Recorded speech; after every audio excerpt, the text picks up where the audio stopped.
Spirit वो क्या होता है, कैसे होता है, वो सेटअप कैसे बनता है, कैसे उसे ट्रेड करते हैं, एंड आपके बहुत सारे क्वेश्चंस आपको जवाब देने वाला घनश्याम सर की तरफ से। सो सर प्लीज सबसे पहले तो स्ट्रैटेजी समझाइए। देखिए 220 क्या होता है, देखिए मार्केट दो पार्ट में ट्रेड करता है। जो पहला मूवमेंट तो हमें ओपनिंग में मिल जाता है।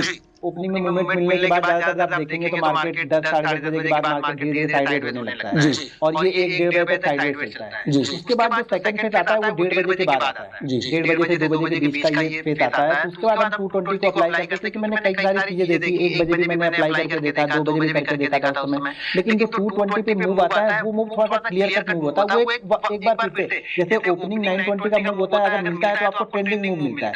उसी तरह से ये भी एक ट्रेंडिंग मूव। इसमें ज्यादा बड़ी आप ज्यादा बड़ा पॉइंट लेके नहीं चलते हैं। मैं इसे 70 से लेकर के 150 पॉइंट के बीच का टारगेट में सोच के चलता हूँ कि ये पॉइंट हमें आसानी से मिल जाते हैं।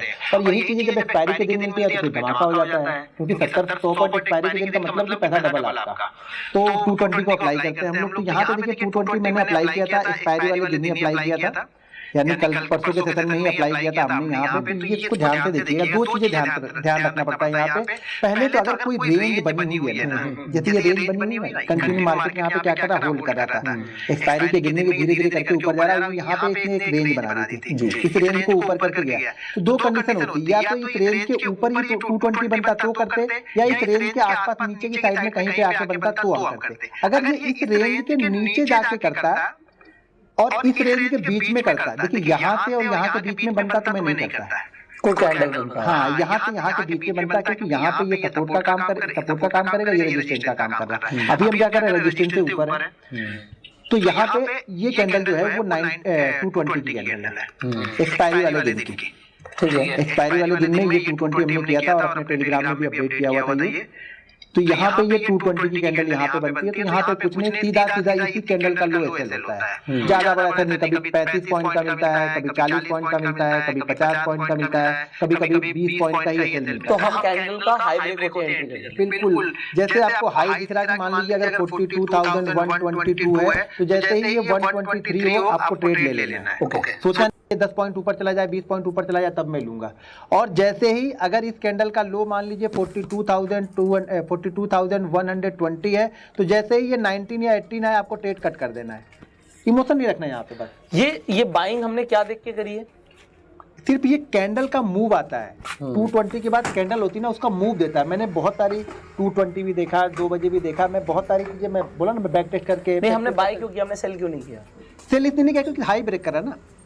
अब इस कैंडल का अच्छा, अगर वो लो ब्रेक करता तो मैं पुट खरीदता ना, तो सेल करता मैं वहाँ। हाँ, तो दो कंडीशन, बस इस कैंडल का हाई ब्रेक करे तो बाइंग करना है, और इस कैंडल का लो ब्रेक करे तो हमें सेल करना है। राइट, तो बस उसी कैंडल को देख रहा हूँ, बस उसी कैंडल को देख रहा हूँ। इसकी एक्यूरेसी कितने % जा रही है सर आपकी? इसकी एक्यूरेसी आपको मिलेगी 70 से लेकर के 85% की। बहुत है, कंटिन्यू करेंगे इसको। अब दूसरी चीज, एक्यूरेसी का मतलब देखिए, एक्यूरेसी का मतलब ये भी होता है, अगर मान लीजिए कि ये हर दिन के लिए है, ये एक्सपायरी के लिए है? नहीं, ये एवरीडे के लिए, एवरीडे के लिए। बस कुछ कंडीशन है, वो कंडीशन को फुलफिल करेगा। वो कंडीशंस बताइए। हाँ, वो कंडीशन बता, पहले एक चीज बताता हूँ। ये 70%, 85% इसका मैं वो बताता हूँ। देखिए क्या होगा ना, कि अगर मान लीजिए हमने एक ट्रेड लिया, ठीक है, उस ट्रेड का एसएल 20% है, और इस ट्रेड ने 150% का रिटर्न दे दिया, मतलब 150 पॉइंट ऊपर गया। लेकिन इसके बाद के 6 ट्रेड अगर 20-20 पॉइंट के एसएल लेते हैं, तो आप क्या बोलेंगे, कितने % ये स्टडी चल रही है, इसका सक्सेस रेट क्या है? क्योंकि 6 एसएल होने के बाद में भी आपके कितने पॉइंट गए, अभी सिर्फ 120 पॉइंट गए ना। राइट, तो मेरा कहने का मतलब ये है, सक्सेस रेट का मतलब मेरे से ये है कि आपका जो एंट्री है और जो एसएल के बीच का डिफरेंस है ना, वो बहुत कम यहाँ पे होता है, जबकि मूवमेंट आपको बहुत अच्छा मिलता है। राइट, और यहाँ पे मैं तभी निकलता हूँ जब ये पिछली कैंडल का लो, यानी कोई ग्रीन कैंडल बनी है, इस ग्रीन कैंडल का लो ब्रेक करेगा तब। इस रेड कैंडल पे मैं नहीं निकलूंगा इसमें, क्योंकि हमारे पास टाइम कम है। ये अब ये थोड़ी देर क्या होगा, मार्केट ट्रेंड दे देगा।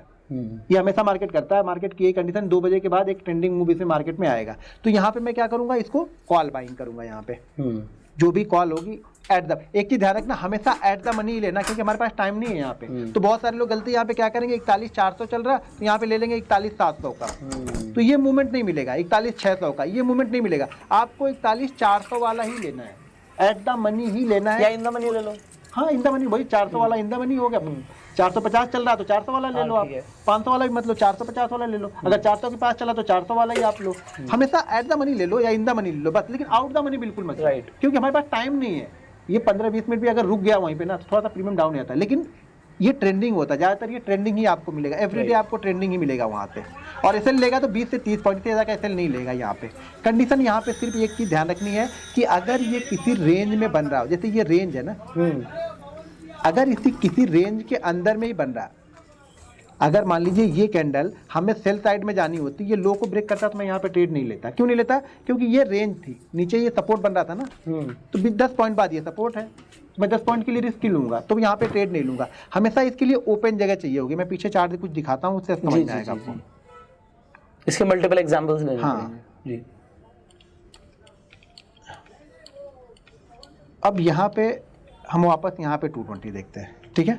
ये 2.15 और ये 2.20 की कैंडल है, ये वाली, ये 2.20 की कैंडल है हमारी, ठीक है। इस कैंडल का जो हाई है वो लगा है यहाँ पे 41,907 का। ये 2.25 पे क्लोज हो गई हमारी। नहीं, ये है सर, ये कैंडल। हाँ, मैं वही कह रहा हूँ। हाँ, ये कैंडल 2.20 की है, तो ये एंट्री वाली कैंडल है। ये कैंडल है, इस कैंडल का हाई है 912 का, ठीक है। और इस कैंडल का जो लो लगा है वो लगा है 844 का जी। यानी हाई लो का डिफरेंस देखेंगे आप यहाँ पे तो कितने पॉइंट का है, 16 पॉइंट इधर और 12 पॉइंट इधर, यानी कितना 28 पॉइंट का यहाँ पे एसएल बनेगा। जिस साइड में भी जाए 28 पॉइंट का एसएल बनेगा। तो यहाँ पे ये ब्रेक कहाँ पे कर रहा है? नीचे की साइड। हाँ, नीचे की साइड किया, हाई नहीं ब्रेक किया, हाई इसने ब्रेक नहीं किया, लो ब्रेक किया। अब लो ब्रेक करने के बाद देखिए कैसे ये ट्रेंडिंग आ रहा है। सर अगर बाई चांस ये इसका हाई और ज्यादा ऊपर होता और लो भी होता तो फिर बंदा तो कंफ्यूज हो जाता कि वो किस साइड जा रही है। एग्जाम्पल इसी कैंडल की थोड़ी सी शैडो या विक बहुत बड़ी होती है नेक्स्ट कैंडल की, हाँ, जिसमें एंट्री होनी थी, हाँ, कि वो हाई की तरफ गया पहले और फिर एकदम से लो की तरफ आ गया। अब क्या करूं? नहीं, हाई की तरफ गया तो क्या हो गया? हमारा मेन मकसद क्या था? एंट्री करना। हमारी एंट्री कहाँ हो गई? हाई पे हो गई। अब नीचे आया तो हमारा एसएल होगा, सीधी बात। इसमें कुछ दिमाग में वो रखना नहीं है। अब हाई गया तो हम एंट्री ले लिया वहाँ पे। अब हमें थोड़ा पता कि हाई जाके वो एसएल करने वाला है, हमें तो एंट्री लेनी है ना। पहले एंट्री लेंगे तो ही तो एसएल करेगा या टारगेट देगा। तो अभी फिलहाल के लिए जो हुआ वो देखते हैं कि अभी इसने लो को ब्रेक कर दिया। अब लो को ब्रेक करने के बाद यहाँ पे जो आपको ट्रेंडिंग मूव मिलना था वो मिल गया। हम निकलेंगे कब? क्या मैंने बताया था? Green candle. एक ग्रीन कैंडल। वैसे तो मैं कहूँगा 3 बजे निकल जाएंगे, तो 3 बजे का मूव आते ही आता है। वो लोगों का एक अपना वो थोड़ा सा देखो एक्सपीरियंस भी तो काम करेगा ना, तो वो आपको कहाँ पे निकलना वो। लेकिन मेरा यहाँ पे एक फंडा यही है कि मैं यहाँ पे ग्रीन कैंडल बनती तो ही निकलता। आप ग्रीन कैंडल पे निकलते, बट अगर मैं इस पे होता तो मैं 258 पे निकल जाता, क्योंकि 3 बजे तो शार्प मूव आता है। मतलब अब हो सकता है वो नीचे के साइड आ जाए, वो आ सकता है नीचे की साइड। उसकी भी कुछ है जो हम बैक टेस्टिंग कर रहे हैं कुछ चीजों पे, वो भी शेयर कर देंगे। बट ये है कि इस मूव में मतलब अगर मैं होता तो 258 पे निकलता। हाँ, और मैं आप ग्रीन कैंडल पे निकलते, ग्रीन कैंडल बना, और अगर वो रेड बनती तो आपको तो मजे आ जाते। हाँ, रेड बनती तो नीचे आता जाता है वहाँ पे। दो ही कंडीशन यहाँ पे। वो ठीक है, फिर आपका वाला ठीक है स्ट्रैटेजी कि ग्रीन पे निकल जाओ, बस ये देखते हुए। हाँ। तो देखिए यहाँ पे कब नहीं करना है, देखिए कब करना है ये तो क्लियर हो गया कि कब करना है हमें, कब नहीं करना है ये सबसे इंपॉर्टेंट है, ये जानना बहुत जरूरी है। अब यहाँ पे ध्यान देखिएगा, जैसे ये कैंडल बनी हुई है हमारी, जो 220 वाली कैंडल है वो ये कैंडल है, ठीक है। अगर ये कैंडल देखिए यहाँ पे ये एक रेंज बनी हुई है, ठीक है, ये एक रेंज बनी हुई है, तो इसको 220 को मैं इस कैंडल पे नहीं करके इस कैंडल पे करने वाला हूँ, क्योंकि ये जो 4-5 कैंडलों का जो सपोर्ट है ना, इसको ये ब्रेक कर देगा तब मैं करूंगा। अब इसी को ऊपर जाते वक्त मैं यहाँ पे नहीं इसको बाइंग कर रहा हूँ, क्योंकि ये ऑलरेडी डे हाई पे चल रहा है, तो मैं यहाँ पे इसको अप्लाई नहीं करने वाला हूँ इसके ऊपर, या इसके ऊपर मैं इसको अप्लाई नहीं करने वाला हूँ। 220 को मैं यहाँ पे अप्लाई नहीं करूंगा। नीचे के लिए मेरे पास रीजन है कि नीचे आएगा तो मैं इसको अप्लाई कर दूंगा, क्योंकि एक रेंज बनी हुई है, और 220 के बाद जैसे कि मैंने बताया कि एक ट्रेंड हमें मिलता है, तो ऑलरेडी ऊपर का ट्रेंड तो चल ही रहा था, तो अगर अपोजिट डायरेक्शन का ट्रेंड मिलता है तो वो ज्यादा अच्छा मूव करता है। राइट, कभी भी अपोजिट डायरेक्शन वाला ट्रेड मिल रहा है तो वो अच्छा मूव करेगा, लेकिन कभी भी रेंज में होगा तो ट्रेड नहीं करना। अगर इस रेंज में बन गई और इसी रेंज में ब्रेक कर रहा है अपोजिट डायरेक्शन में, मान लीजिए ट्रेंड अप है, इस ट्रेंड को अपोजिट डायरेक्शन में ब्रेक करेगा तो मूव अच्छा मिलेगा। अगर उसी के साथ में जा रहा तो ये मूव आपका सस्टेन नहीं करता ज्यादा। राइट, तो अपोजिट डायरेक्शन वाला मूव कभी भी अच्छा होगा जो 220 में हम करते हैं। तो रेंज के बाद में अगर फ्री में बनते जा रहा है, ऐसे कैंडल बन गई बनते हुए जा रहा है, तो जिस साइड में बनेगा उसी साइड में कर देंगे। रेंज को खाली ध्यान में रखना, जब भी रेंज बनेगी ये तब। सर इसके अंदर और कुछ लिमिटेशंस जो आप बताना चाहेंगे स्ट्रैटेजी के? नहीं, बिल्कुल क्लियर कट है, इसमें ज्यादा लिमिट नहीं रखना है, बस क्लियर है इसमें। ओके, सो आई होप आप लोगों को आज ये स्ट्रैटेजी बिल्कुल क्रिस्टल क्लियर तरीके से समझ आ गई होगी। एंड जैसे मैं बोलता हूँ कि आपको जो वैल्यू मिल रही है ना, इसे प्लीज शेयर कीजिए, जिससे वैल्यूएबल इन्फॉर्मेशन, देखो हमारा मोटिव है आप लोगों के साथ जो इन्फॉर्मेशन नॉलेजेबल है, जो आपके काम की है, जिस पे आप एक्शंस ले सकते हो, वो शेयर करना। और ये इन्फॉर्मेशन सिर्फ अपने तक मत रखिए, इसे शेयर कीजिए एंड इस प्लेलिस्ट को अभी भी आप शेयर कर सकते हैं, जिससे सर का जो टाइम है और हमारे एफर्ट्स हैं ज़्यादा से ज़्यादा लोगों तक पहुंचे. So share this video, share this playlist and we will see you in the next video. Till the time you can subscribe this channel, click on the bell icon and we will see you in the next video. Till that time, you go self-made and Jai Hind.